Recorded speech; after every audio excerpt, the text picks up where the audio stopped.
الشیطان الرجیم بسم اللہ الرحمن الرحیم الحمد للہ رب العالمین والصلاة والسلام علی اشرف الانبیاء والمرسلین سیدنا و مولانا ابی القاسم محمد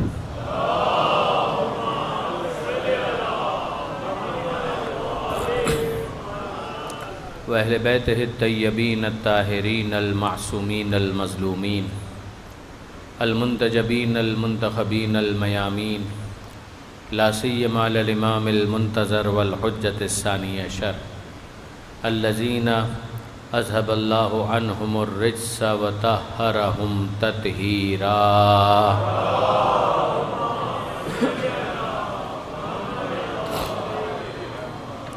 واللعنۃ الدائمۃ الباقیۃ علی اعدائہم اجمعین من یوم ظلمہم الی قیام یوم الدین رب اشرح لی صدری ویسر لی امری واحلل عقدۃ من لسانی یفقہوا قولی واجعلنی خالصا لوجہک الکریم یا اللہ صلوات علی محمد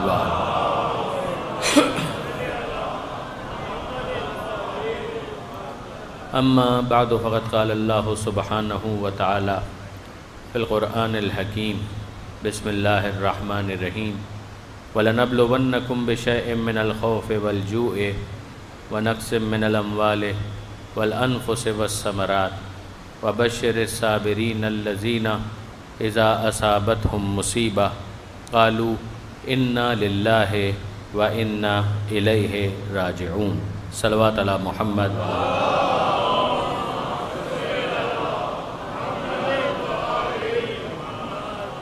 ہم یقیناً تمہارا امتحان لیں گے۔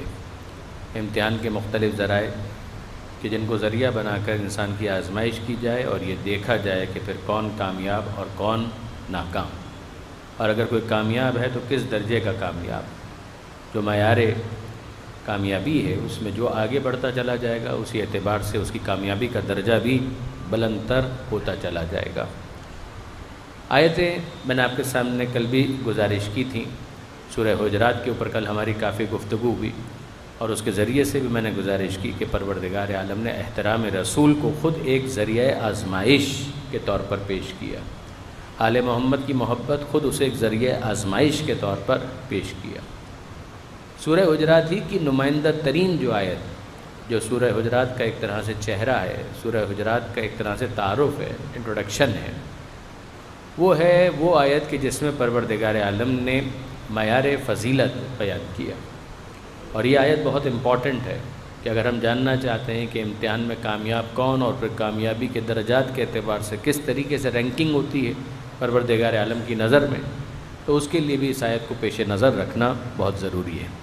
یہ آیت، اس کا آخری ٹکڑا تو خیر بہت معروف ہے، ارشاد ہوتا ہے یا ایھا الناس انا خلقناکم من ذکر و انثی وجعلناکم شعوبا وقبائل لتعارفوا ان اکرمکم عند اللہ اتقاکم۔ یہ ہے وہ پوری آیت جس میں تمام انسانیت سے خطاب ہے، تمام انسانوں کو مخاطب کیا جا رہا ہے۔ یا ایھا الناس انا خلقناکم، ہم نے تم کو پیدا کیا، من ذکر و انثی، ایک مرد سے اور ایک عورت سے، یعنی یہ پروردگار عالم نے انسان کو اس کی خلقت کی طرف متوجہ کیا کہ ایسا نہیں ہے کہ وہ براہ راست آسمان سے زمین کے اوپر اتر آیا، بلکہ پروردگار عالم جو خالق ہے تو خالق نے کسی کو وسیلہ خلقت قرار دیا، کسی کو وسیلہ بنایا، اور اس کے ذریعے سے پروردگار عالم نے تمہیں دنیا کے اندر وجود عطا کیا۔ اب ظاہر ہے کہ یہیں پر ایک دلچسپ تبصرہ ہمارے بعض علماء کا ہے، وہ فرمایا کرتے ہیں کہ ذرا غور کیجئے کہ جو وسیلے کے منکر ہیں انہیں پروردگار سے دعا مانگنی چاہیے کہ ہمیں ماں باپ کا وسیلہ بھی نہیں چاہیے، لیکن پروردگار عالم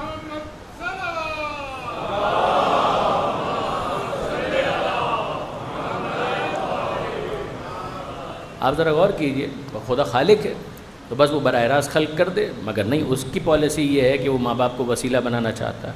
اس کو بالکل سمجھانے کے لیے اپنے نوجوان دوستوں کے لیے میں زیادہ رکوں گا نہیں اس مرحلے پر، لیکن یہ کہ بہرحال اپنے بچوں کے لیے کہ کبھی وہ اگر کنفیوز ہو رہے ہوں تو ان کو ان باتوں کی طرف توجہ کرنی چاہیے۔ رازق کون ہے؟ خدا، وہ رزق دیتا ہے بے شک، تو وہ چاہتا تو براہ راست بھی رزق دے کر ہماری بھوک مٹا سکتا تھا، مگر اس نے روٹی کو وسیلہ بنایا۔ وہ پیاس دیتا ہے تو براہ راست بھی ہماری پیاس بجھا سکتا تھا، مگر اس نے پانی کو وسیلہ بنایا کہ پانی پیو اور اپنی پیاس بجھاؤ۔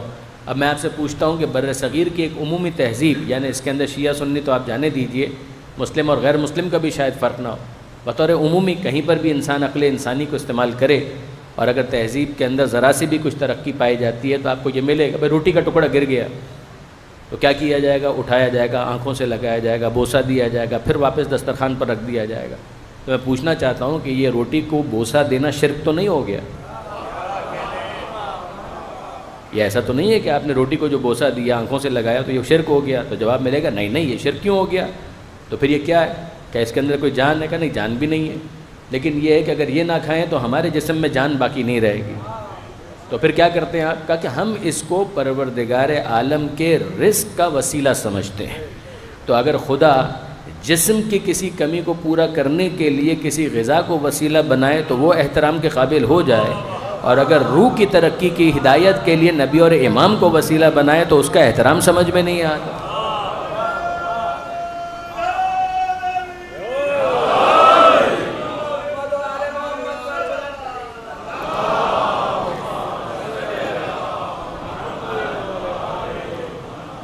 تو بوسہ دینا شرک کا اعلان نہیں ہوتا، بوسہ دینا احترام، محبت، اظہار مودت ہے کہ جس کا اظہار ہو رہا ہے۔ تو یہاں پر بھی اگر آپ دیکھیں تو پروردگار عالم نے سب سے پہلے ماں باپ کے حوالے سے تعارف کروایا، انا خلقناکم من ذکر و انثی، ہم نے تمہیں ایک مرد اور ایک عورت سے پیدا کیا۔ یہ بتانے کی کیا ضرورت ہے کہ ہم کو نہیں معلوم؟ ظاہر ہے کہ پتہ ہے، لیکن کئی باتیں ایسی ہوتی ہیں کہ جو جاننے کے باوجود انسان بھول جاتا ہے، تو ضروری ہوتا ہے کہ اس کو یاد دلایا جائے۔ ذکر کا مطلب ہی ہوتا ہے یاد، تذکیر یاد دہانی، ذکر اے حبیب ان کو یاد دلائیے، ان نفعت الذکر، اگر آپ کو لگے کہ یاد دلانے کا کوئی فائدہ ہے تو ان کو یاد دلاتے رہیے۔ ذکر ان الذکر تنفع المؤمنین، ان کو یاد دلاتے رہیے، کم سے کم مومنین کو یہ یاد دہانی ضرور فائدہ پہنچائے گی۔ آپ نے غور فرمایا؟ تو بہت سی باتیں ایسی ہوتی ہیں کہ جو تعلیم کا عنوان نہیں رکھتی ہیں، تذکیر کا عنوان رکھتی ہیں۔ تعلیم یعنی علم دینا، تو جب تک علم نہیں آیا تھا جاہل تھے، مگر اب علم آ گیا تو اگلا مرحلہ ہے تذکیر کا، کہ وہ جو جان چکے ہو اس کو بار بار یاد دلایا جائے۔ وہ جو یاد ہے اسی کو ذکر کہا جاتا ہے، جو یاد دلانے والا ہو اس کو ذاکر کہا جاتا ہے۔ پروردگار عالم نے نماز کے لیے بھی یہ لفظ استعمال کیا، اقیم الصلاۃ لذکری، نماز قائم کرو میری یاد کے لیے، میرے ذکر کے لیے۔ روز جو آپ نماز پڑھ رہے ہیں اس میں کوئی نئی بات نہیں ہے، اسی علم کو جو موجود ہے جذبہ بیداری کے ساتھ دل میں رکھنے کے لیے نماز کو رکھا گیا ہے۔ اب آپ اندازہ کیجئے جب اسی بات کو نماز کی صورت میں دہرایا جائے تو کوئی اعتراض نہیں کرتا، اور حسین کے ذکر کو دہرایا جائے تو اعتراض ہو جاتا ہے کہ وہی بات بار بار کیوں دہرائی جا رہی۔ درود بھیجئے محمد و آل محمد۔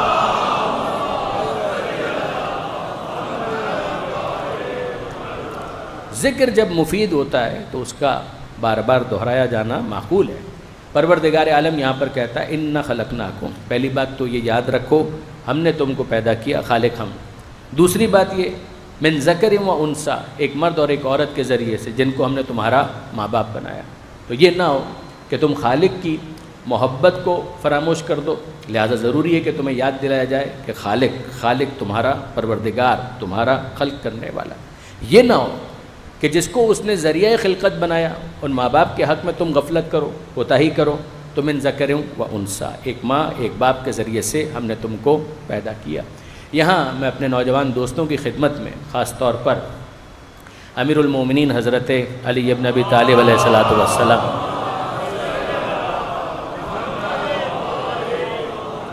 مولا کا ایک جملہ ضرور ہدیہ کرنا چاہوں گا، اگر وہ یاد رکھ سکیں تو یقیناً ان کو انشاءاللہ یہ کام آئے گا، کہ مولا نے ماں باپ کے حوالے سے ایک بہت پیارا تبصرہ کیا۔ اور کیا جملہ ہے؟ مولا یہ فرماتے ہیں اپنی زبان کی تیزی اس پر مت آزماؤ جس نے تمہیں بولنا سکھایا۔ اپنی زبان کی تیزی اس پر مت آزماؤ کہ جس نے تم کو بولنا سکھایا ہے۔ ٹھیک ہے، ممکن ہے کہ تمہیں ان کی کسی بات سے اتفاق نہ ہو، تم اختلاف رائے بھی رکھ سکتے ہو، لیکن یہ کہ بہرحال گفتگو کے اندر اتنا دھیان رکھنا کہ پروردگار نے ان کو تمہاری خلقت کا وسیلہ بنایا ہے، یہ ماں باپ ہیں، بوڑھے بھی ہو گئے تو ماں باپ ہی رہیں گے۔ درود بھیجیے محمد و آل محمد۔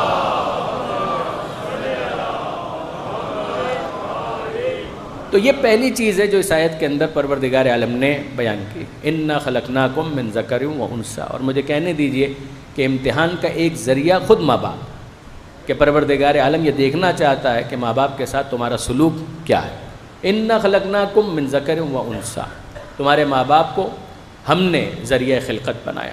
وَجَعَلْنَاكُمْ شُعُوبًا وَقَبَائِلَ، دوسری چیز کہ ہم نے تم کو مختلف قبیلوں میں، کمیونٹیز کے اندر ہم نے رکھا۔ تم مختلف قبیلوں سے تعلق رکھتے ہو، تم مختلف کمیونٹیز سے تعلق رکھتے ہو، یہ بھی ہم نے کیا۔ تو نہ ماں باپ کو ڈس اون کرو، نہ اپنے قبیلے کو ڈس اون کرو۔ اسلام قبیلے کا، کمیونٹی کا مخالف نہیں ہے کہ اس کا تعلق اس کمیونٹی سے، اس کا تعلق اس کمیونٹی سے، اسلام کو اس پر کوئی اعتراض نہیں۔ یعنی یہ بھی کتنی غلط فہمی ہے کہ کوئی اگر پیغمبر اکرم ختمی مرتبت احمد مجتبیٰ محمد مصطفیٰ صلی اللہ علیہ وآلہ وسلم ان کا نام لے کر یہ کہے کہ پیغمبر اکرم یہ پیغام لے کر آئے کہ کوئی عربی نہیں ہوتا، کوئی اجمی نہیں ہوتا، ایبسولوٹلی رانگ۔ پیغمبر اکرم نے کب یہ کہا کہ عربی نہیں؟ پیغمبر اکرم نے کب کہا کہ ایرانی نہیں؟ پیغمبر اکرم نے کب کہا کہ گورا نہیں؟ پیغمبر اکرم نے کب کہا کہ کالا نہیں؟ میں نے بعض اوقات اس بات کو سمجھانے کے لیے ایک مثال بھی دی کہ اس جملے کا تو کوئی مطلب ہی نہیں ہے کہ گورا نہیں اور کالا نہیں۔ بھئی یہ تو فیکچولی انکریکٹ ہوگا۔ آپ کی آبزرویشن کیا ہے؟ یعنی میرے انکار کرنے سے کیا اس قبا کا رنگ تبدیل ہو جائے گا؟ یعنی اس قبا کا رنگ کیا ہے؟ کالا، تو کیا میرے کہنے سے اس کا رنگ نیلا ہو جائے گا؟ میرے انکار کرنے کی وجہ سے یہ پیلی ہو جائے گی؟ جو اس کا رنگ ہے وہی رنگ اس کا رہے گا۔ میں کہوں یہ اچھا ذرا دیکھیے اس کا کیا رنگ ہے، تو آپ کتنا ہی انکار کرنا چاہیں، اگر آپ کی آنکھیں ٹھیک کام کر رہی ہیں، آپ کلر بلائنڈ نہیں ہے، تو آپ کہیں گے سفید ہے۔ تو آپ غور فرمائیے کہ جو جس کا رنگ ہے وہ تو رنگ ہے، اس کا انکار کرنے سے کیا وہ رنگ تبدیل ہو جائے گا؟ یعنی مجھے اچھی طریقے سے یاد ہے کہ ایک بہت معتبر نشست میں شہر کراچی ہی کے اندر ہمارے مرحوم دوست مولانا مہدی رضا ایمانی صاحب، وہ بھی اس نشست کے اندر موجود تھے اور دوسرے افراد بھی موجود تھے، اور بڑی معتبر محفل تھی۔ اور وہاں پر بعض افراد کے جو تبصرہ کر رہے تھے، تو انہوں نے اسلام پر تبصرہ کرتے ہوئے ایک جملہ یہ کہا، انہوں نے کہا کہ جناب دیکھیے اسلام یہ کہتا ہے، قرآن یہ کہتا ہے، قرآن کے اندر آیت موجود ہے کہ کوئی گورا نہیں ہے، کوئی کالا نہیں ہے، کوئی عربی نہیں ہے، کوئی اجمی نہیں ہے۔ تو میں نے ان سے بڑے احترام کے ساتھ یہ کہا تھا کہ ابھی ہم اس نشست میں گھنٹہ 1.5-2 گھنٹے بیٹھے ہیں اور یہ قرآن مجید آپ کے سامنے موجود ہے، ذرا کھول کر مجھے وہ آیت دکھائیے کہ جس میں پروردگار عالم نے یہ کہا کہ گورا نہیں ہے اور کالا نہیں، عربی نہیں ہے اور اجمی نہیں ہے۔ بتائیے کون سی آیت ہے؟ ہم بھی دیکھنا چاہیں گے، ہماری بھی معلومات میں اضافہ ہوگا۔ کہیں یہ نہیں کہا گیا۔ آپ نے سنا ہوگا جناب بلال کے نام کے ساتھ کیا لگا ہوا ہے؟ حبشی۔ تو کیا پیغمبر اکرم نے اس لائحے کو ختم کر دیا؟ جناب صہیب کے نام کے ساتھ کیا لکھا ہوا ہے؟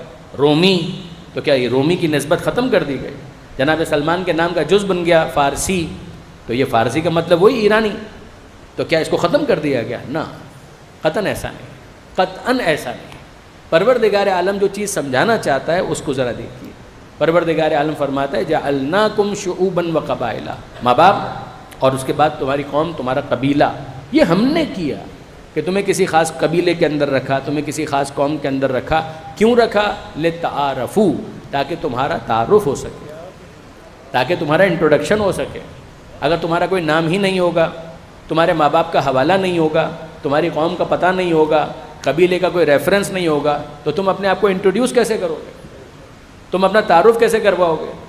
اسی بات کو سمجھانے کے لیے میں ایک مثال دیا کرتا ہوں۔ درود بھیجیے محمد و آل محمد۔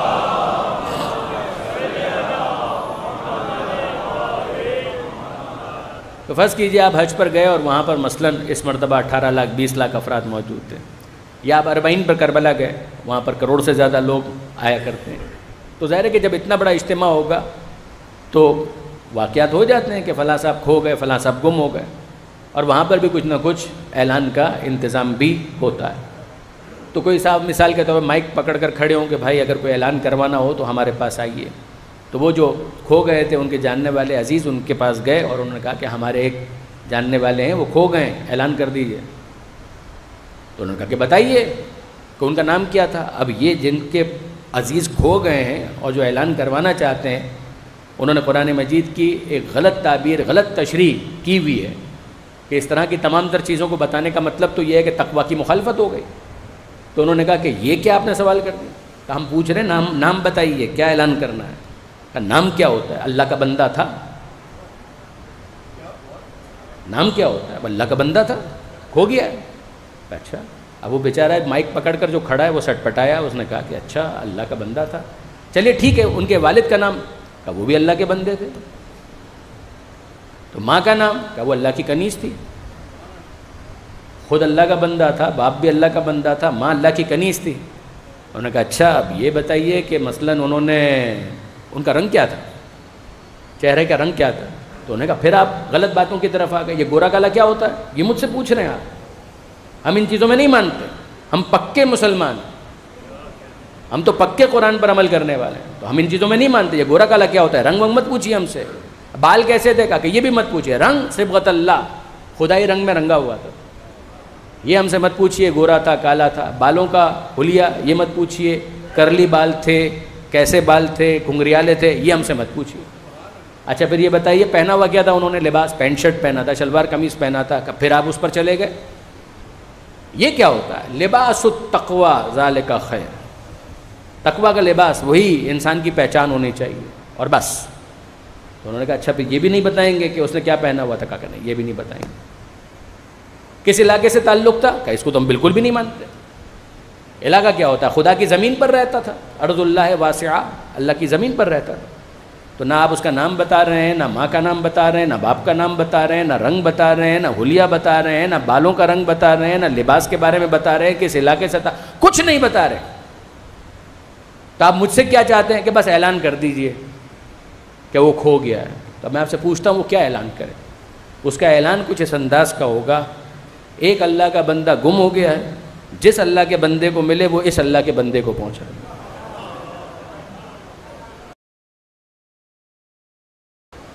اس کے علاوہ وہ کیا اعلان کرے؟ کیا اعلان کرے اس کے علاوہ؟ ایک اللہ کا بندہ گم ہو گیا ہے، جس اللہ کے بندے کو ملے وہ اس اللہ کے بندے تک پہنچا دے.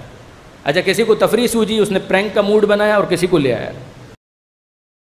کچھ آپ نے بتایا اس پر یہ پورا اترتا، جو کچھ آپ نے بتایا اس پر یہ پورا اترتا. یہ اللہ کا بندہ بھی ہے، اس کا باپ بھی اللہ کا بندہ ہے، اس کی ماں اللہ کی کنیز ہے، زمین خدا پر رہتا ہے. اور آپ دیکھ لیجئے لباس کی تو آپ تشخیص کے قائل ہی نہیں ہیں، تو بس یہ ہے وہ کہ جس کی آپ کو تلاش ہے. انہوں نے کہا نہیں یہ وہ بندہ نہیں ہے. تو اس کا مطلب یہ ہے کہ آپ صرف کہہ رہے تھے، آپ بھی جانتے ہیں کہ تعارف کے لیے یہ حوالے کافی نہیں ہیں. تعارف کے لیے یہ حوالے کافی نہیں ہیں. اس کا نام ہوگا، اس کے والدین کا تذکرہ ہوگا، اس کے علاقے کے بارے میں بتایا جائے گا، تب جا کر تعارف مکمل ہوگا. آیت یہی کہہ رہی ہے: انا خلقناکم، ہم نے تم کو پیدا کیا، ایک مرد ایک عورت سے، تمہارے ماں باپ، تمہیں ہم نے رکھا جعلناکم شعوبا وقبائل، ہم نے تمہیں مختلف قبیلوں میں رکھا. کیوں رکھا؟ لتعارفوا، تاکہ تم ایک دوسرے کے ساتھ اپنا تعارف کروا سکو. صاحب یہ کون ہے؟ یہ ان کا نام ہے، یہ ان کے والد کا نام ہے، یہ ان کی والدہ کا نام ہے، فلاں علاقے سے رہتے ہیں، فلاں قوم سے ان کا تعلق ہے، فلاں کمیونٹی سے ان کا تعلق ہے. یہ سب کچھ ہو بہت اچھی بات ہے. اب اس کے بعد جس چیز سے پروردگار روکنا چاہتا ہے وہ ہے عصبیت، وہ ہے تعصب. اگر آپ اپنی اولاد سے زیادہ پیار کریں خدا کو کوئی اعتراض نہیں ہے، معقول ہے کہ انسان اپنی اولاد سے زیادہ محبت کرے گا. اگر آپ اپنے والدین سے زیادہ چاہتے ہیں تو حق ہے، اس پر اسلام کو کوئی اعتراض نہیں، اس کو عصبیت سے تعبیر نہیں کیا گیا. اگر آپ اپنے بچوں کی ایجوکیشن کے لیے خرچہ کریں گے تو آپ نہیں کریں گے تو دوسرا کون کرے گا؟ اگر آپ اپنی کمیونٹی کے لیے کام نہیں کریں گے تو دوسرا کیوں کرنے لگا؟ وہ تو پھر سیکنڈری فیز کے اندر آئے گا. تو بے شک آپ کو یہ کام تو کرنے، اس پر اسلام کو کوئی اعتراض نہیں. اسلام کو اعتراض ہے عصبیت پر. عصبیت کا مطلب کیا ہے؟ اگر ایک انسان یہ کہے کہ جناب میری قوم کا ہے اور خدا کا احسان ہے کہ پروردگار عالم نے اس قوم کے اندر نمازی افراد رکھے ہیں، پرہیزگار رکھے ہیں، رمضان کے اندر روزہ رکھنے والے رکھے ہیں، دوسروں کی مدد کرنے والے رکھے ہیں، کیا کہنا پروردگار کا بڑا کرم ہے. یہ تو نعمت ہے، اس میں کوئی مسئلہ نہیں. آپ کہیں ڈاکٹرز ہیں، انجینئرز ہیں ہماری کمیونٹی کے اندر، اس میں کوئی پرابلم نہیں. ماں باپ عام طور پر اپنے بچوں کی ان صفات کا تذکرہ کرتے ہیں کہ پروردگار کا احسان ہے کہ بچے نے اپنی ایجوکیشن کمپلیٹ کر لی، وہ ڈاکٹر بن گیا، انجینئر بن گیا، وکیل بن گیا، یہ کیا اس نے وہ کیا. یہاں تک تو کوئی پرابلم نہیں. پرابلم اس وقت آتی ہے جب عصبیت شروع ہو جائے. وہ کہے کہ چونکہ میری قوم کا ہے تو برا بھی ہے تو اچھا ہے. وہ کہے شرابی ہے مگر چونکہ میری قوم کا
ہوگی کہ اپنے گھر سے شروع کرے، اور اس کے بعد جتنے افراد اس کی کمیونٹی کے ہیں، وہ کمیونٹی کسی بھی اعتبار سے ہو، محلے کے اعتبار سے کمیونٹی ہو سکتی ہے، اسی لیے کہا گیا کہ محلے کی مسجد کو ترجیح دو، تو محلہ ایک کمیونٹی بن گیا، کبھی خون کے رشتوں کی بنیاد پر ایک خانوادے کو ایک کمیونٹی بنایا گیا، اور اسی طریقے سے مختلف کام کرنے والے جہاں پر کام کر رہے ہیں، بزنس ایک ہے تو بزنس کمیونٹی بن جائے گی، تو وہ ان حوالوں کو پیش نظر رکھتے ہوئے انسان کا تعارف ہو۔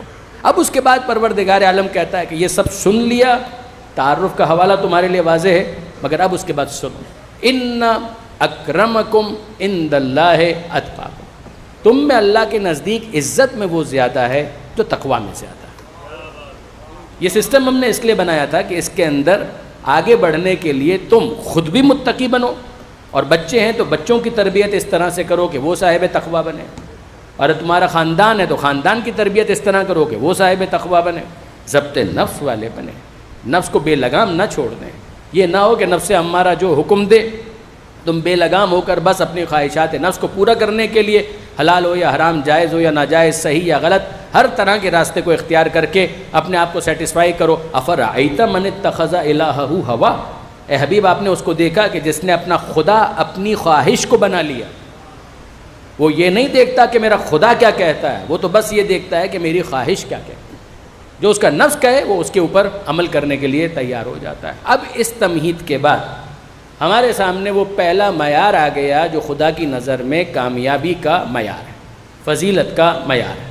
پروردگار فرما رہا ہے کہ ان اکرمکم عند اللہ اتقاکم، تم میں اللہ کے نزدیک عزت میں وہ ایلیویٹ ہوتا جائے گا، وہ بڑھتا چلا جائے گا جو تقوی میں بڑھتا چلا جائے گا۔ اس کا مطلب یہ ہے کہ منیمم درجہ تقوی کا ہو اور پھر اس تقوی کے اندر اضافہ ہوتا جائے، جتنا اضافہ ہوتا جائے گا اتنا ہی ایک انسان کامیاب اور کامران ہوتا جائے گا۔ یہ پہلا معیار ہے کامیابی کا جو قرآن مجید نے ہم کو دیا، اور سورہ ہے سورہ حجرات کہ جس کے اندر اس کا ذکر آیا۔ تو یہ ایک معیار، اس کو اپنے ذہن کے اندر پارک کر لیں۔ اب آئیے دوسرا معیار، سورہ سجدہ، ارشاد ہوتا ہے افمن کان مؤمنا کمن کان فاسقا لا یستوون، یہ دوسرا معیار آ گیا۔ یہ قرآن مجید کے اندر کم سے کم 4 مقامات پر، زیادہ سے زیادہ کئی مقامات پر، مگر 4 مقامات تو کم سے کم ایسے ہیں، 4 یا 5، کہ جہاں پروردگار عالم نے مختلف طریقوں سے فضیلت کے معیارات کو ڈسکس کیا۔ یہ پہلا تقوی، دوسرا سورہ سجدہ افمن کان مؤمنا کمن کان فاسقا، کیا وہ جو مومن ہے اور جو فاسق ہے یہ برابر ہو سکتے ہیں؟ مومن کے مقابلے پر رکھا فاسق کہ لا یستوون، یہ ہرگز برابر نہیں ہو سکتے۔ پہلے خدا نے سوال کیا اور پھر خود جواب دیا، کیا مومن اور فاسق برابر ہو سکتے ہیں؟ لا یستوون، یہ دونوں برابر نہیں ہو سکتے۔ دیکھیے برادران عزیز، یہ 4 معیارات جو بھی میں آپ کے سامنے رکھ رہا ہوں، ان معیارات کو رکھنے کے بعد ہمیں کرنا کیا ہے؟ ہمیں تلاش ہے اس کی کہ جو اس معیار کے مطابق سب سے بلندی پر نظر آتا ہے۔ یعنی میں دیکھنا یہ چاہتا ہوں کہ معیار تو قرآن دے رہا ہے، پھر اس کے بعد شخصیات کے اندر ہم ایک طرف رکھیں گے مولا کائنات کو اور دوسری طرف پوری امت کو، اور پھر اس کے بعد ہم دیکھنا یہ چاہیں گے کہ ایک طرف علی اس معیار پر کہاں ہیں، اور کوئی علی کے برابر آ بھی سکتا ہے، افضل ہونا تو بہت دور کی بات ہے، افضل ہونا تو بہت دور کی بات ہے، کوئی برابر بھی آ سکتا ہے۔ تو پہلا معیار تقوی، دوسرا معیار ایمان، تیسرا معیار سورہ زمر کے اندر پروردگار عالم یہ ارشاد فرماتا ہے هل يستوي الذين يعلمون والذين لا يعلمون، کہ وہ جن کے پاس علم ہے اور جن کے پاس علم نہیں ہے کیا یہ دونوں برابر ہو سکتے ہیں؟ تو ہمارے سامنے یہ تیسرا معیار آ گیا کہ کیا وہ جن کے پاس علم ہے، جو صاحب علم ہے، تو جاہل کیا صاحب علم کے برابر ہو سکتا ہے؟ یہ سوال کیا پروردگار نے کہ تم اپنے کامن سینس سے سوچو کہ یہ دونوں برابر ہو سکتے ہیں۔ یہ 3 معیارات ہو گئے، تقوی، ایمان اور علم۔ اور اب چوتھا معیار سورہ نساء، ارشاد ہوتا ہے فضل اللہ المجاہدین علی القائدین اجرا عظیما، اللہ نے مجاہد کو بیٹھ جانے والے پر فضیلت عطا کی ہے۔ تو ہم کو سمجھ میں آیا کہ جو بیٹھ گیا وہ مجاہد کے برابر نہیں ہو سکتا۔ تو اتنا جملہ تو ابھی کہنے کی اجازت دیجئے کہ جب بیٹھ جانے والے اس کے برابر نہ ہو سکے تو بھاگ جانے والے اس کے برابر کیسے ہو سکے؟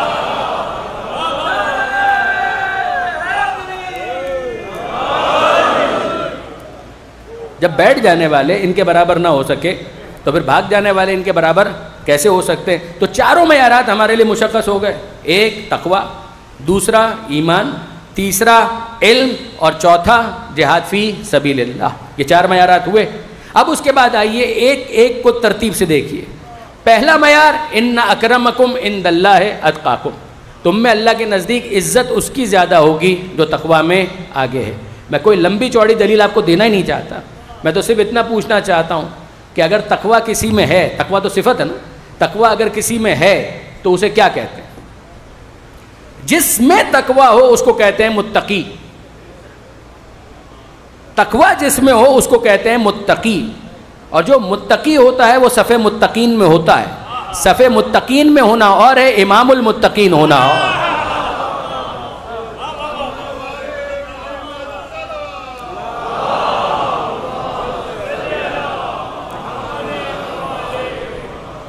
جس میں تقوی ہو وہ ہوتا ہے متقی، اور جو متقی ہوتا ہے وہ ہوتا ہے صف متقین میں۔ صف متقین میں ہونا اور ہے، امام المتقین ہونا اور ہے۔ اسی ردیف اور قافیے میں گفتگو کو آگے بڑھائیے کہ دوسرا معیار کیا تھا؟ افمن کانا مومنن کمن کانا فاسقن لا یستوون، کہ وہ جو مومن ہے اور جو فاسق ہے کیا یہ دونوں برابر ہو سکتے ہیں؟ کہ لا یستوون، یہ برابر نہیں ہو سکتے۔ تو دوسرا معیار تھا ایمان۔ اب اسی ردیف اور قافیہ میں آپ سے پوچھتا ہوں کہ جس میں ایمان ہو اس کو کیا کہتے ہیں؟ جس میں ایمان ہو وہ ہوتا ہے مومن، اور جو مومن ہوتا ہے وہ صف مومنین میں ہوتا ہے۔ صف مومنین میں ہونا اور ہے، امیر المومنین ہونا اور ہے۔ اور اگر آپ مجھے اجازت دیں تو میں لفظوں کو تبدیل کروں۔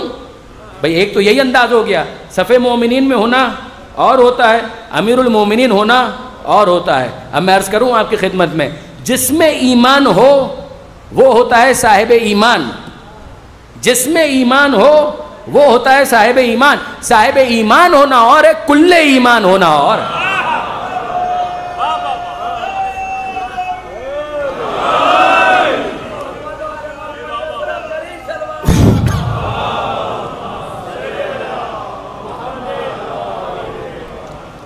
آپ نے غور فرمایا کہ یہ 2 معیارات ہوئے، تقوی اور ایمان۔ اور اب آئیے تیسرا معیار جو سورہ زمر کی میں نے آیت آپ کی خدمت میں ہدیہ کی تھی، هل يستوي الذين يعلمون والذين لا يعلمون، وہ کہ جن کے پاس علم ہے کیا جاہل اس کے برابر ہو سکتا ہے؟ آپ ذرا غور فرمائیے گا، پروردگار عالم نے استفہام کے انداز میں کہا، اپنے کامن سینس سے ذرا اس بات کو جج کرنے کی کوشش کرو کہ جو صاحب علم ہے تو جاہل کیا صاحب علم کے برابر ہو سکتا ہے؟ اور پھر کتنی آیت ہیں، انما یخشى اللہ من عبادہ العلماء، اللہ کا خوف حقیقی معنی میں علماء ہی کے دل میں ہوتا ہے۔ اور کتنی آیت ہیں، یعنی اصول کافی آپ اٹھا کر دیکھیں، برادران اہل سنت کی کتابیں اٹھا کر دیکھیں، علم اور صاحبان علم کی فضیلت کے اوپر دفتر کے دفتر چھلک رہے ہیں۔ اور پھر میں آپ سے پوچھتا ہوں کہ اگر کسی کے پاس ذرا سا بھی علم آ جائے تو وہ صاحب فضیلت بن جائے، اور جو باب مدینۃ العلم ہو، یعنی جو باب مدینۃ العلم ہو، پیغمبر اکرم کی نص سے صریح، دیکھیے برادران عزیز، عجیب ہے، عجیب ہے، کسی کے پاس جتنا بھی علم آ جائے، یاد رکھیے گا علم آنے کے بعد صاحب علم ہونا اور ہے، ممبر پر بیٹھ کر سلونی کا دعویٰ کرنا اور ہے۔ یعنی یہ کیا ہے سلونی کا دعویٰ؟ یہ سلونی کا دعویٰ کیا ہے؟ ذرا غور فرمائیے گا کہ امیر المومنین حضرت علی ابن ابی طالب علیہ السلام نے یہ جو دعویٰ سلونی کیا، سلونی قبل ان تفقدونی، مجھ سے پوچھو اس سے پہلے کہ تم مجھے اپنے درمیان نہ پاؤ، حضرت مولانا مصطفیٰ جوہر صاحب اعلی اللہ مقامہ، یعنی میں بہرحال شرمندگی کے ساتھ بچوں کے سامنے اور نوجوانوں کے سامنے یہ عرض کروں گا کہ حضرت علامہ طالب جوہری صاحب کے والد کا تذکرہ کر رہا ہوں۔ شرمندگی کس بات کی؟ حضرت علامہ طالب جوہری ہمارے استاد، اور کیا کہنا ان کا آپ سب واقف ہیں، مگر مولانا مصطفیٰ جوہر کے تعارف کے لیے یہ ضروری قرار پائے، یہ زیادتی ہے۔ جیسے کہ مولانا مصطفیٰ جوہر صاحب خود مستقل ایک شخصیت، عالم بھی بہت بڑے، شاعر بھی بہت بڑے، بلکہ ان کا ایک جملہ شاعر اہل بیت کیسر بھائی نے ایک مرتبہ مجھے کوٹ کیا تھا کہ وہ فرمایا کرتے تھے کہ وہ عالم ہی کیا جو شاعر نہ ہو، یعنی شعری ذوق ایک صاحب علم کا ہونا چاہیے۔ تو مولانا مصطفیٰ جوہر، ان کے سلام آپ نے سنے ہوں گے، ان کا کلام آپ نے پڑھا ہوگا، تو حضرت مولانا مصطفیٰ جوہر صاحب کا ایک کلام ہے، ایک سلام ہے کہ جس کے اندر انہوں نے اس پر ایک تبصرہ کیا، مولا کا دعوی سلونی۔ یعنی اس کا مطلب کیا ہے؟ پہلا شعر وہ فرماتے ہیں کنارے حوض کوثر کے شہ ابرار بیٹھے ہیں، کنارے حوض کوثر کے شہ ابرار بیٹھے ہیں، لیے حلقے میں شہ کو شہ کے ماتم دار بیٹھے ہیں۔ کنارے حوض کوثر کے شہ ابرار بیٹھے ہیں، لیے حلقے میں شہ کو شہ کے ماتم دار بیٹھے ہیں۔ سلونی کی صدا تنقید ہے دور گزشتہ پر،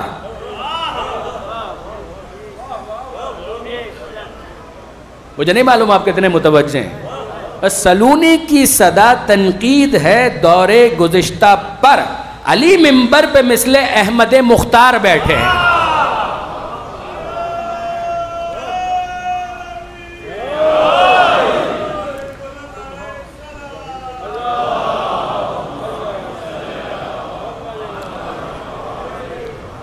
علی منبر پہ مثل احمد مختار بیٹھے ہیں۔ یعنی علامہ رشید ترابی یاد آئے، انہوں نے ایک مرتبہ تبصرہ کیا تھا کہ یوں مسند پر کوئی بھی آ کر بیٹھ جائے، مگر ہم دیکھنا چاہتے ہیں کہ توحید پر کبھی کچھ کہا، کوئی خطبہ ہے تو ہمیں دکھائیے، ہم دیکھنا چاہتے ہیں، ہمیں پتہ چلے کہ عدل پروردگار پر قیامت پر کہیں کوئی گفتگو موجود ہے۔ نہج البلاغہ اٹھا کر دیکھیے، پھر منبر پر بیٹھنے والے کا دعویٰ سلونی سمجھ میں آئے گا۔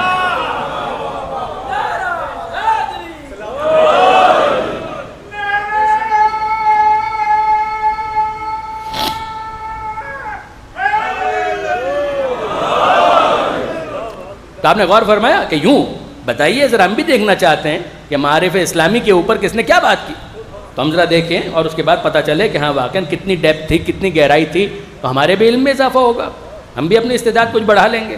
ہاں امیر المومنین کے بارے میں اگر آپ پوچھیں کہ توحید کے بارے میں انہوں نے کیا کہا، دیکھیے پہلا خطبہ اور دیگر خطبے کا انہوں نے رسالت پر کیا تبصرہ کیا، ذرا دیکھیے کہ کیا فرما رہے ہیں امیر المومنین، ذرا دیکھیے دیگر معارف کے بارے میں امیر المومنین نے کیا کچھ بیان کیا۔ اگر کوئی کہے کہ دعا کس طرح سے خدا کی بارگاہ میں مانگی جاتی ہے، پڑھ کے دیکھیے دعائے مشلول کس نے تعلیم کی ہے، دعائے کمیل کس نے تعلیم کی ہے، صحیفہ علویہ کس کی طرف منسوب ہے، ذرا یہ سب دیکھیے تو پھر اس کے بعد انداز ہوتا ہے۔ سلونی کی صدا تنقید ہے دور گزشتہ پر، علی منبر پہ مثل احمد مختار بیٹھے۔ یہ ایسا ہی نہیں ہے کہ نفس رسول کہہ دیا گیا، تو آپ دیکھیں گے کہ امیر المومنین کا علم ہے۔ امیر المومنین کون شبہ کر سکتا ہے؟ وہ علی کے جو منبر پر کہیں کہ اما واللہ لو سنیت لی الوسادہ فجلست علیہا لافتیت اہل التورات بتوراتہم واہل الانجیل بانجیلہم واہل القرآن بقرآنہم حتی ینطقوا صدق علی وما کذب۔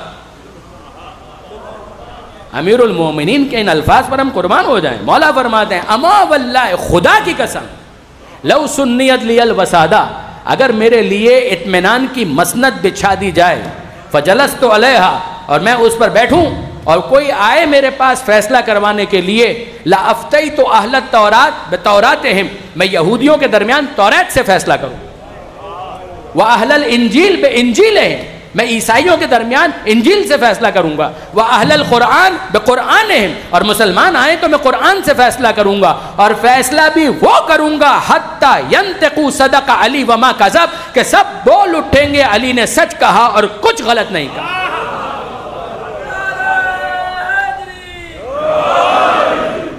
آپ نے غور فرمایا برادران عزیز، حتی ینطقوا،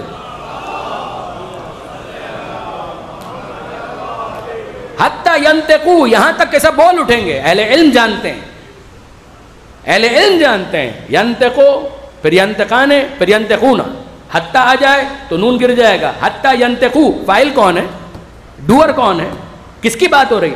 ترجمہ میں نے آپ کے سامنے کیا کہ یہاں تک کہ سب بول اٹھیں گے، یعنی جو فیصلہ کروانے کے لیے آئے ہیں ان کی طرف یہ بات جا رہی ہے۔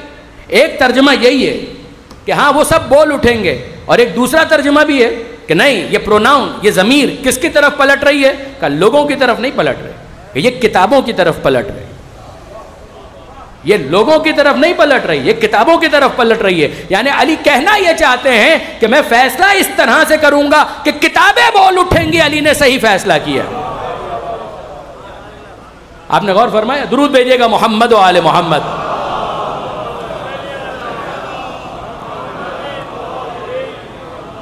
حتی ینطق صدق علی وما کذب. اور اب ہم قربان ہو جائیں اپنے مولا پر کہ مولا نے اس کی نسبت کس کی طرف دی. مولا فرماتے ہیں کہ یہ جو تم دیکھ رہے ہو کہ میری زبان سے علم کا ایک سمندر موجزن ہے، یہ جو دیکھ رہے ہو تم دریائے علم کو، سمندر علم کو، بحر علم کو، تو یہ نتیجہ ہے کس چیز کا؟ ھذا ما زکانی رسول اللہ، ھذا لعاب رسول اللہ.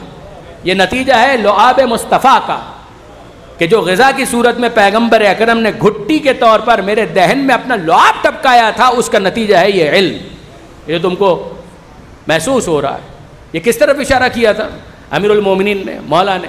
یہ اشارہ ہے امیر المومنین جب اس دنیا میں تشریف لائے اور خانہ کعبہ میں ختمی مرتبت احمد مجتبی محمد مصطفیٰ صلی اللہ علیہ وآلہ وسلم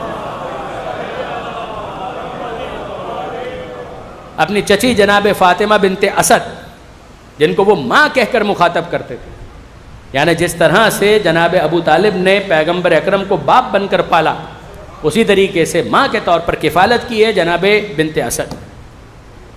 تو بڑی بے تکلفی باقاعدہ کہا کرتے تھے یا امی بعد امی، اے میری ماں کے بعد میری دوسری ماں.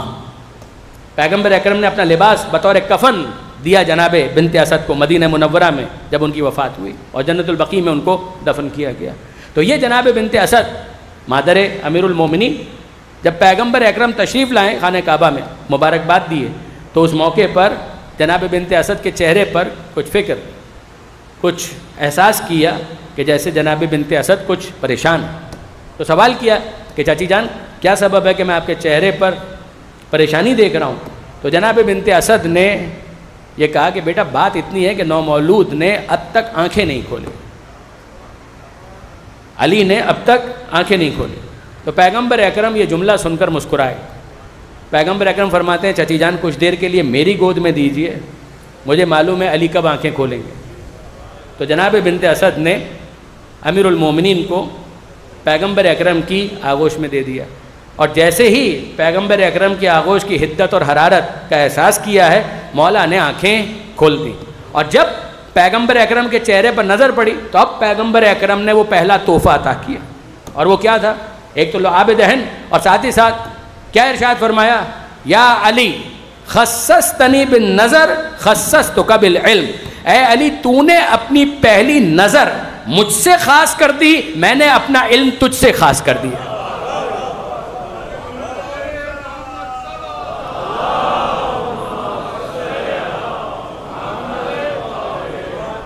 اور یہ کہہ کر اپنا لعاب مولا کائنات کو عطا کیا، ٹپکایا اپنے لعاب کو مولا کے دہن میں.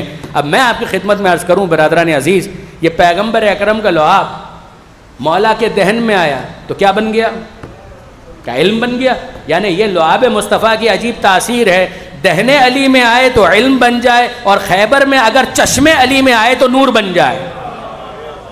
یہ خود وسیلے کے اوپر کتنی محکم دلیل ہے کہ پیغمبر اکرم کا لعاب ہے. اثر آپ دیکھیے کہ دہن میں آئے تو علم بن جائے، اور اگر آنکھوں میں آئے تو آشوب چشم ختم ہو جائے. تو یہ پیغمبر اکرم نے علم ہے کہ جو خاص کر دیا امیر المومنین سے. آپ نے غور فرمایا 3 معیارات ہو گئے. وہ پہلا معیار تقوی کا، دوسرا معیار ایمان، تیسرا معیار علم، اور اب آئیے چوتھا معیار. وہ چوتھا معیار کیا تھا؟ فضل اللہ، سورہ النساء، فضل اللہ المجاہدین علی القائدین اجرا عظیما. فضل، اللہ نے فضیلت دی. فضل اللہ، اللہ نے فضیلت دی. کن کو؟ المجاہدین، جہاد کرنے والوں کو. کن پر؟ اللہ پر. کن پر؟ القائدین، بیٹھ جانے والوں پر. اجرا عظیما، اجر عظیم کے ذریعے سے خدا نے فضیلت دی ہے مجاہدین کو، بیٹھ جانے والوں پر. یہ جملہ تو میں عرض کر چکا کہ اگر بیٹھ جانے والے ان کے برابر نہ ہو سکے تو بھاگ جانے والے ان کے برابر کیسے ہو سکتے ہیں؟ یہ تو میں نے عرض کیا آپ کی خدمت میں. اور اب کیا علی کے جہاد کو بتلانے کے لیے مجھے کسی دلیل کی ضرورت ہے؟ کیا مجھے کسی دلیل کی ضرورت ہے؟ مجھے کسی کتاب کو پیش کرنے کی ضرورت نہیں ہے. جائیے جا کر دیکھیے، میدان جنگ گواہی دے گا، بدر کا میدان گواہی دے گا، احد کا میدان گواہی دے گا، خندق، خیبر، حنین، جمل، صفین، نہروان، یہ تمام مقامات گواہی دیں گے علی کے جہاد کی، علی کی قوت کی، علی کی شجاعت کی، علی کی بہادری کی گواہی. یہ سارے میدان دیں گے. وہاں پر لڑنے والے دیں گے، وہاں پر دیکھنے والے دیں گے، اپنے دیں گے، بیگانے دیں گے. یہ سب گواہی دیں گے کہ علی کا جہاد کیا تھا، علی کا وار کیا تھا، علی کی بہادری کیا تھی، یہ سب گواہی دیں گے. مگر چھوڑیے، ہمیں انسانوں کی گواہی بھی درکار نہیں ہے. اگر ہمیں انسانوں کی گواہی پر بھی اعتبار نہ ہو تو مجھے بتائیے کہ ملک اور فرشتہ کس کی شجاعت کا کلمہ پڑھ رہا ہے؟ احد کے میدان میں جبرائیل نے کسی اور کی شجاعت کا کلمہ نہیں پڑھا، بس ایک کی شجاعت کا کلمہ پڑھا، اور وہ کون ہے؟ کہ لا فتح الا علی، لا فتح الا علی، لا سیف الا ذوالفقار. ترکیب وہی ہے، ترکیب بالکل وہی ہے کہ جو کلمہ توحید کی. علامہ سید علی نقی صاحب فرمایا کرتے تھے کہ ملک کو گرامر علم نحو اس نے کسی دارالعلوم کے اندر تو پڑھی نہیں ہے. ملک تو سیدھی سادھی بات کرتا ہے کہ ایک جملہ سمجھ میں آ گیا، اسی ترکیب کے مطابق باقی جملے بھی کہتے چلے جاؤ. تو لا الہ الا اللہ سیکھ لیا تھا، تو جس طریقے سے وہاں پر الہ باطل کی نفی کر کے خدائے حقیقی کا اس بات کیا، یہاں پر بھی خود ساختہ بہادروں کی نفی کر کے اس مرد میدان کی شجاعت کا اعلان کر دیا.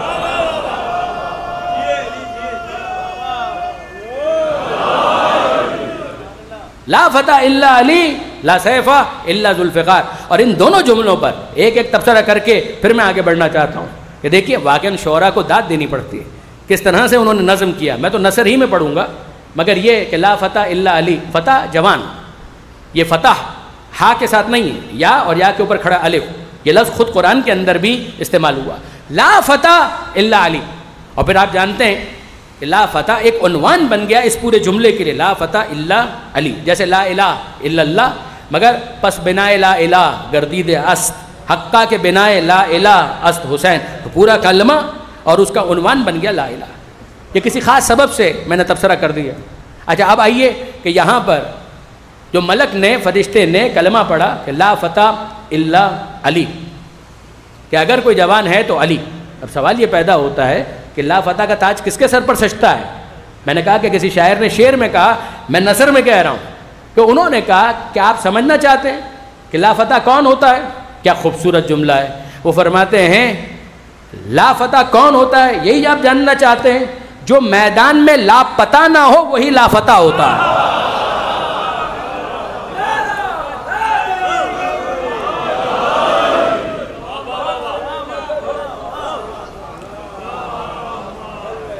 مل کر درود بھیجیے گا محمد و آل محمد.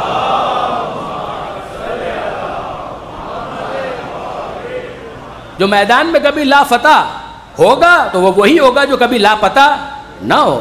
ایسا نہ ہو کہ پیغمبر اکرم ڈھونڈتے رہ جائیں، وہ نظر ہی نہ آئے.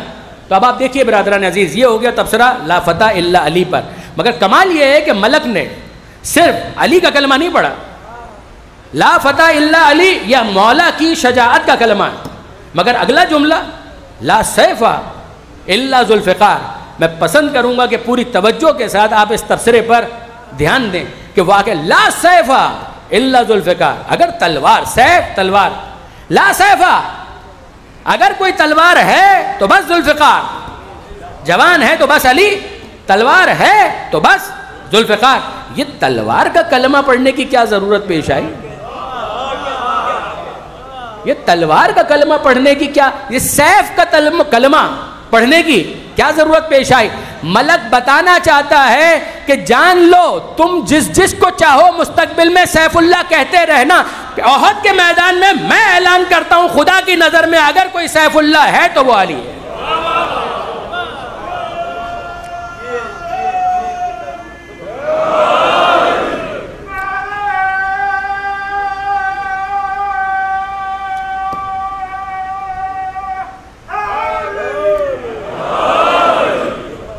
لا فتح الا علی، لا سیف الا ذوالفقار.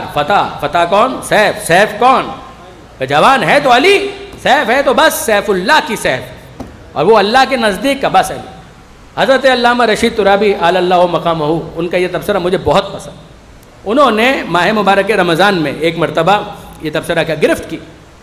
یعنی بزرگان تو یقیناً واقف ہیں اور ہم بہت زیادتی کریں گے اگر حضرت علامہ رشید ترابی کے بیانات سے استفادہ نہ کریں.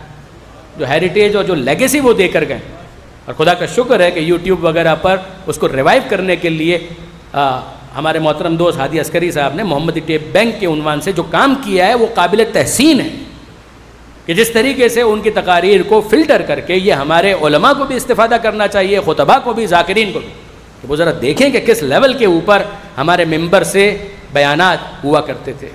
تو علامہ رشید ترابی علی اللہ مقامہ، انہوں نے مولا شجاعت، بہادری، یہ سب کچھ، یہ وہ زمانہ تھا، ظاہر ہے کہ 73 میں تو حضرت علامہ کا انتقال ہو گیا، تو اس سے پہلے کی بات ہے۔ تو علامہ رشید ترابی صاحب علم تو تھے، خطیب تھے، کیا کہنا، مقرر تھے، ذاکر تھے، کیا کہنا، لیکن علامہ رشید ترابی نظر رکھتے تھے کہ معاشرے میں کیا ہو رہا ہے۔ اس زمانے میں انٹرنیٹ نہیں تھا، واٹس ایپ نہیں تھا، ٹیلی ویژن بھی بہت محدود تھا، ریڈیو ہوا کرتا تھا، اخبارات، مجلے، رسالے، ایڈیشن شائع ہوا کرتے تھے۔ ماہ رمضان کی بات، اور ماہ رمضان میں جنگ بدر ہوئی تھی، تو بدر ایڈیشنز نکلا کرتے تھے۔ تو آپ جانتے ہیں کہ بدر ایک ایسی جنگ ہے، پہلی جنگ، باقاعدہ پہلی جنگ بدر کی جنگ، اور امیر المومنین نے اس میں آدھے دشمنوں کو قتل کیا تھا، 70 میں سے 35 امیر المومنین نے ان کو قتل کیا تھا، اور باقی 35 کے اندر بھی ملائکہ کا کنٹریبیوشن تھا۔ یہ قرآن مجید کی نص سری ہے۔ تو اب ہوا یہ کہ علامہ شبلی نعمانی انہوں نے سیرت النبی کے اندر یہ لفظ استعمال کیا کہ جنگ بدر کے ہیرو علی ابن ابی طالب تھے، یہ انہوں نے لکھا، تو ہیرو کا تذکرہ کر دیا انہوں نے۔ اب ہوا یہ کہ کسی نے اس زمانے میں کوئی ایڈیشن کسی اخبار نے نکالا اور جنگ بدر کی پوری رودات لکھی، پوری جنگ بدر لکھی، مگر علی کا ذکر کہیں نہیں تھا، مولا کا ذکر کہیں نہیں تھا۔ جنگ ہو بھی گئی، شروع بھی ہوئی، ختم بھی ہو گئی، مسلمان جیت بھی گئے، اور علی کا ذکر کہیں پر نہیں تھا۔ تو علامہ رشید ترابی انہوں نے اپنی مجلسوں میں، غالباً شہادت کی کسی مجلس میں، مولا کی جو شہادت کی مجلس ہوتی ہے اس میں کہیں انہوں نے اس پر گرفت کی، اور ذرا آپ تبصرہ سنیے۔ وہ فرماتے ہیں کہ بھائی پوری جنگ بدر لکھ دی اور علی کا ذکر کہیں نہیں ہے، اگر سورہ یوسف میں سے یوسف کو نکال دیا تو بچا کیا؟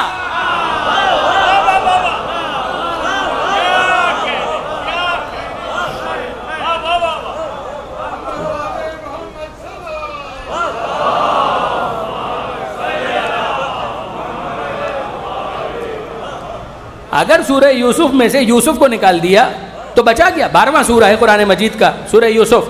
اچھا جناب، سورہ یوسف علیہ السلام کے ذکر کے بغیر بس سورہ یوسف آگے بڑھے گا کیسے؟ خواب دیکھا، جس نے خواب دیکھا اسی کا تذکرہ نہیں، بھائیوں نے حسد کیا کہ کس سے حسد کیا اسی کا ذکر نہیں، بھائیوں نے سازش کی، کس کے خلاف سازش کی اسی کا ذکر نہیں ہے، لے گئے بہانے سے یعقوب علیہ السلام کو دھوکہ دینے کی کوشش کی، مگر کس کو لے گئے اسی کا ذکر نہیں ہے، کنویں میں ڈال دیا، بس کس کو ڈالا اس کا ذکر نہیں ہے، کنویں سے قافلے نے نکال دیا، جس نے نکالا اس کا ذکر ہو، جس کو نکالا اس کا ذکر نہ ہو، مصر لے گئے فروغ کر دیا، کس کو اس کا ذکر نہ ہو، وہ عزیز مصر بن گیا، کون بنا اسی کا ذکر نہ ہو، قحط کا مسئلہ حل کر دیا، کس نے کیا اسی کا ذکر نہ ہو، روٹی کیسے پکائی جائے گی، بنائی جائے گی، آٹا کے کس اسی کا ذکر نہ ہو، تو سورہ یوسف میں سے یوسف کو نکال دیا تو بچا کیا؟ علامہ فرماتے ہیں اگر سورہ یوسف میں سے یوسف کو نکال دو تو کچھ باقی نہیں بچے گا، اور اگر بدر میں سے علی کو نکال دو تو کچھ باقی نہیں بچے گا۔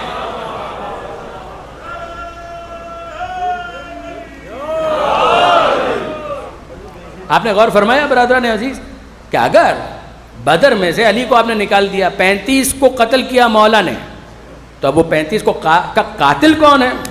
کوئی ذکر نہیں۔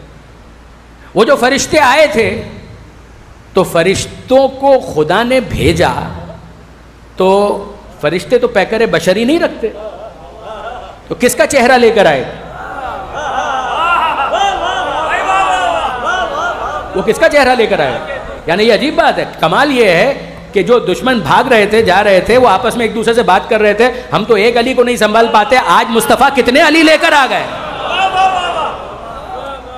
تو آپ ذرا غور فرمائیے، یہ علامہ سید علی نقی صاحب کا بہت پیارا تبصرہ ہے۔ وہ فرمایا کرتے تھے، کمال کا جملہ ہے، واقعاً کمال کا جملہ ہے، وہ فرمایا کرتے تھے شجاعت کو علی سے ایسا اختصاص ہو گیا کہ فرشتے اگر پیکر بشری میں مجازی چہرہ لے کر آتے ہیں تو علی ہی کا چہرہ انہیں دیا جاتا ہے۔ وہ علی کا چہرہ لے کر آئے۔ اب اگر آپ مولا کا ذکر نہیں کریں گے تو پھر یہ 35 بھی گئے، وہ 35 بھی گئے، تو کوئی قتل بھی ہوا تھا یا نہیں ہوا تھا؟ کون تھا جو میدان میں داد شجاعت دے رہا تھا؟ آپ نے غور فرمایا برادران عزیز؟ تو یہ آل محمد کو اگر نکال دیا جائے، مولا کو اگر نکال دیا جائے، تو پھر اس کے بعد پیغمبر اکرم کی سیرت میں آپ کیا بیان کریں گے؟ پیغمبر اکرم کے دائیں ہاتھ کا نام ہے علی ابن ابی طالب، پیغمبر اکرم کے قوت بازو کا نام ہے علی ابن ابی طالب، وہ علی کہ جو یہ کہتے ہیں کہ ابو طالب کے فرزند کو اس بات کی پرواہ نہیں ہے کہ موت اس پر آ گرے یا وہ موت پر جا گرے۔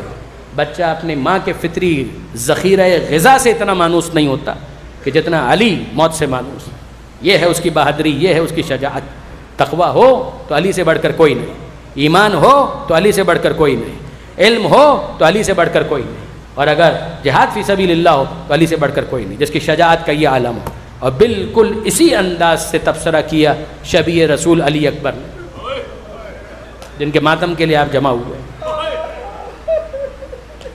شبیہ رسول نے یہی جملہ کہا، بالکل یہی جملہ، اسی مفہوم کو، کہ جب دوران سفر کسی موقع پر سواری پر تھے امام، اور اپنے سر کو جھکایا اور سواری کے ساتھ ٹیک لیا، اور اس کے بعد آنکھ لگ گئی، اور جب بیدار ہوئے تو فوراً کہا انا للہ و انا الیہ راجعون۔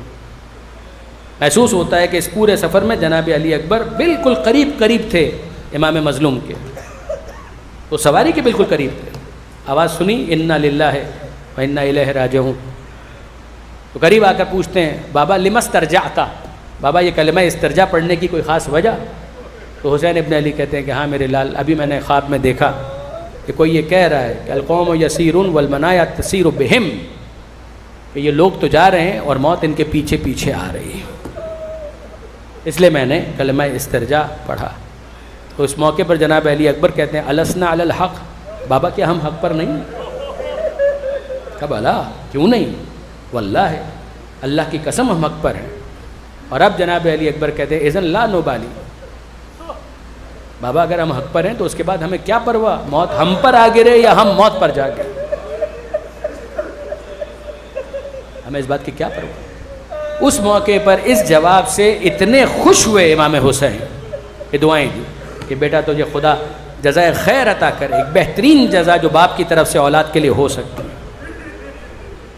بہت پسند کیا اس جواب کو امام مظلوم نے۔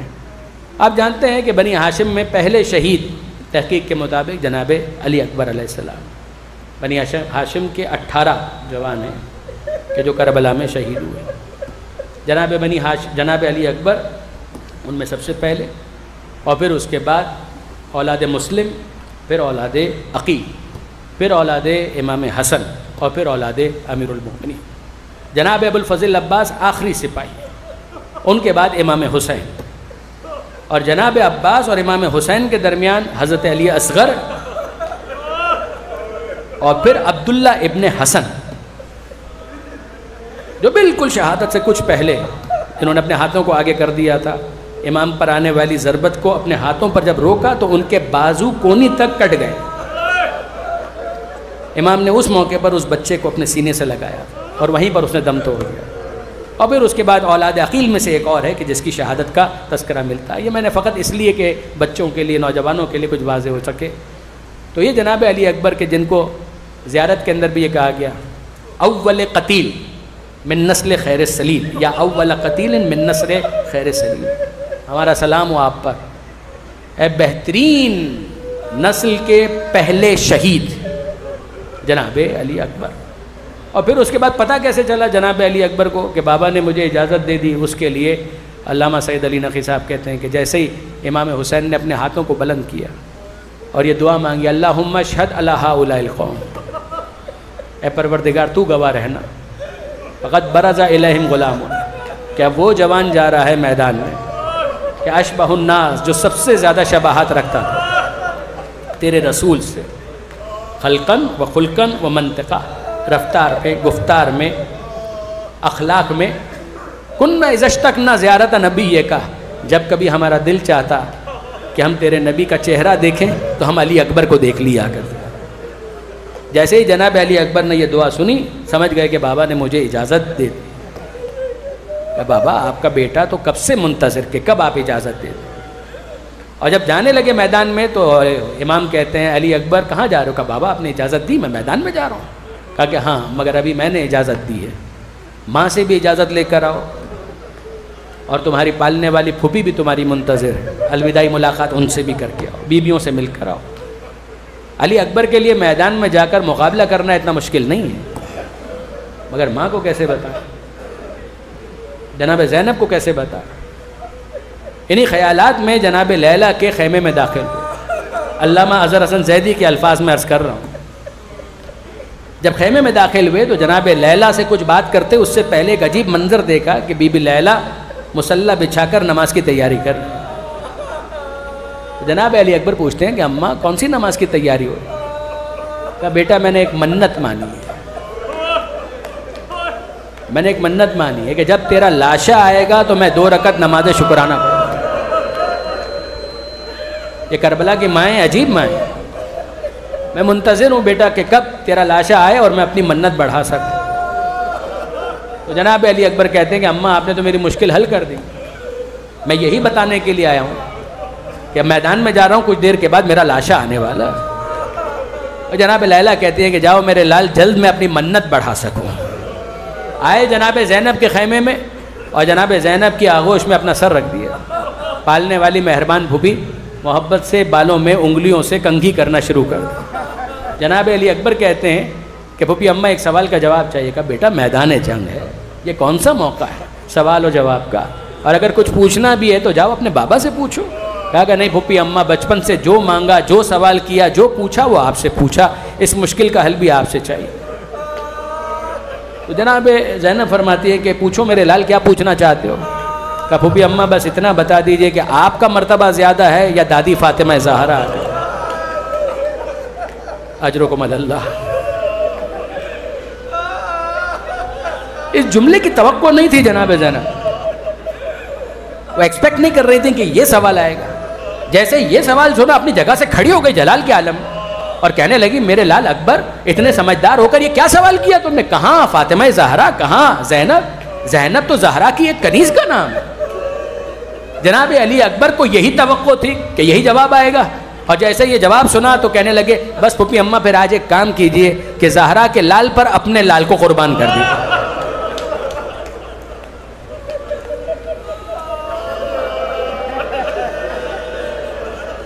جناب زینب فرماتی ہے اے میرے لال کسی اور طرح سے پوچھا ہوتا تو مجھے نہیں معلوم میں کیا جواب دیتی، مگر اب تو میرے پاس کہنے کے لیے کچھ باقی نہیں بچا۔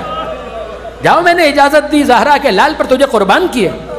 بیویوں کو پتہ چل چکا، سب ایک خیمے میں جمع ہو چکی ہیں، تمام بہنیں ایک خیمے میں ہیں اور سب وہاں پر منتظر ہیں۔ اور جناب علی اکبر گئے اور اب یہ لشکر یزید کا پرچہ نویس رپورٹر وہ لکھتا ہے کہ کسی شہید کے باہر آنے میں اتنا وقت نہیں لگا جتنا علی اکبر کے باہر آنے میں وقت لگا۔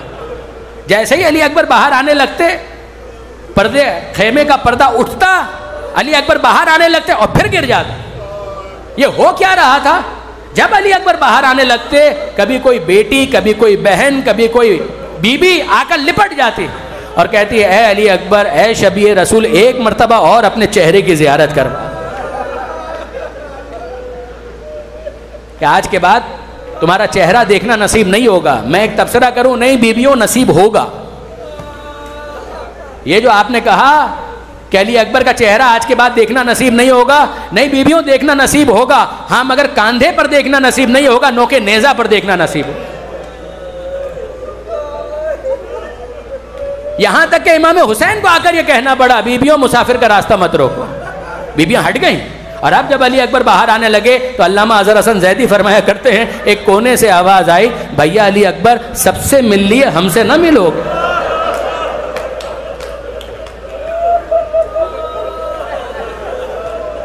شبیہ رسول نے مڑ کر دیکھا تو کونے پہ ایک بیمار ہے کہ جو باہیں پھیلائے کھڑا۔ سید سجاد نے باہیں پھیلائی ہوئی۔ علی اکبر تیزی کے ساتھ گئے، سید سجاد سے ملاقات کی، آخری کچھ باتیں ہوئی اور اب علی اکبر میدان میں جانے کے لیے گھوڑے پر سوار ہوئے۔ مگر آپ سے میں پوچھنا چاہتا ہوں جب علی اکبر گھوڑے پر ہیں تو حسین کہاں پر، زینب کہاں پر ہے، لیلا کہاں پر ہے؟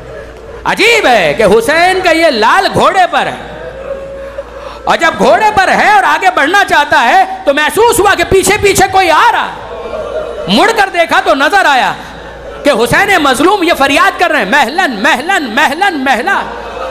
اے بیٹا علی اکبر آہستہ آہستہ آہستہ. اور جب اکبر اترے اور کہنے لگے بابا اب تو میں سب سے اجازت لے چکا, اس طرح سے آنے کا کیا سبب ہے؟ تو حسین کہتے ہیں اے علی اکبر کاش تیرا کوئی تجھ جیسا بیٹا ہو تو تجھے اندازہ ہوتا کہ بوڑھے باپ کے دل پر کیا گزرتی ہے جب وہ جوان بیٹے کو مرنے کی اجازت دیتا ہے. مگر جاؤ اکبر تم پیارے ہو, اسلام تم سے بھی زیادہ پیارا ہے, اسلام پر میں تمہیں قربان کرتا ہوں. اب اکبر گھوڑے پر ہیں, حسین اکبر کا جہاد دیکھنے کے لیے ایک ٹیلے پر کھڑے ہو گئے, زینب حسین کو دیکھنے کے لیے در خیمہ پر کھڑی ہو گئی, اور لیلا مصلی عبادت پر کھڑی ہو گئی. اکبر گھوڑے پر, حسین ٹیلے پر, زینب در خیمہ پر اور لیلا مصلی پر. اکبر کی نظریں فوج پر ہیں, حسین کی نظریں اکبر پر ہیں, زینب کی نظریں حسین پر ہیں اور لیلا کی نظریں زینب پر ہیں.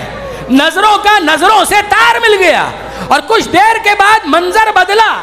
اکبر گھوڑے سے گرے, حسین ٹیلے سے گرے, زینب در خیمہ پر گری اور لیلا شکر کے سجدے میں گری.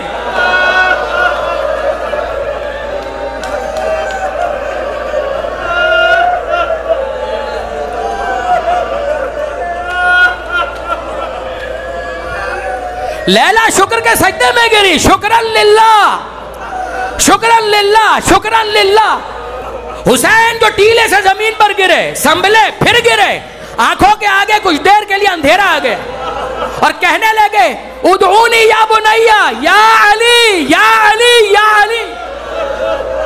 اے بیٹا مجھے آواز دو, تیرے باپ کی آنکھوں کے سامنے اندھیرا آ گیا. علی اکبر کی آواز کے سہارے آہستہ آہستہ حسین علی اکبر کے لاشے کے قریب پہنچے. ابھی کچھ سانسیں باقی ہیں اور اب علی اکبر کے قریب آ کر حسین ابن علی کہتے ہیں وَعَلَى الدُّنْيَا بَعْدَكَ لَافَا. اے بیٹا علی اکبر تیرے بعد دنیا کی زندگی پر خاک, تیرے بعد دنیا کی زندگی پر خاک. اور پھر کہتے ہیں اے علی اکبر میرے لال میں تجھے اٹھانا چاہتا ہوں. اور اٹھانے کے لیے حسین ابن علی نے علی اکبر کے جسم کے نیچے اپنے ہاتھوں کو پھیلانے کی کوشش کی, باہیں پھیلا دی, مگر علی اکبر کا جسم اٹھایا نہ گیا اور کہنے لگے اے میرے لال کچھ میری مدد کرو. کہ بابا مجھ سے کیا چاہتے ہیں؟ کہ بیٹا ایک کام کرو تم اپنی باہیں میرے گلے میں ڈال دو. علی اکبر نے اپنے بائیں ہاتھ کو تو ڈالا مگر سیدھے ہاتھ کو اپنے سینے سے نہیں ہٹایا. اور جب حسین نے کہا بیٹا یہ سیدھا ہاتھ, کہ بابا یہ نہیں ہٹانا چاہتا, آپ دیکھ نہیں سکیں گے, بابا آپ دیکھ نہیں سکیں گے. حسین کہتے ہیں علی اکبر کیا چھپانا چاہتے ہو؟ کہ بابا آپ دیکھ نہیں سکیں گے. حسین نے علی اکبر کو رکھ دیا زمین کربلا پر. کہ لال تجھے معلوم ہے تیرا باپ کتنا صابر ہے, تیرا باپ کتنا صابر ہے, ہاتھ ہٹا میں دیکھنا چاہتا ہوں. علی اکبر نے اپنا دوسرا ہاتھ بھی ہٹایا. خدا کسی بوڑھے باپ کو اپنے جوان کا یہ حال نہ دکھائے. سینے میں برچھی کا ٹوٹا ہوا پھل الجھا ہوا نظر آیا. حسین ابن علی نے کہا بس اتنی سی بات, اور یہ کہہ کر زمین کربلا پر گھٹنوں کے بل بیٹھے, نجف کا رخ کیا اور کہنے لگے یا علی مدد. یہ کہہ کر علی اکبر کے سینے میں الجھا ہوا برچی کا پھل کھینچا, برچی کا پھل ہلا, علی اکبر کا کلیجہ ہلا, علی اکبر کا کلیجہ ہلنا تھا, علی اکبر کا پورا جسم ہلنا شروع ہوا. زمین کربلا ہلی, خیمے ہلے, اور وہاں سے زینب نے کہا بھیا تجھ سے جوان کا لاشا اکیلے نہ اٹھایا جائے گا, میں تیری مدد کے لیے آتی ہوں. حسین کہتے ہیں اے زینب تجھ پر علی اکبر کا پورا وجود قربان, میری زندگی میں باہر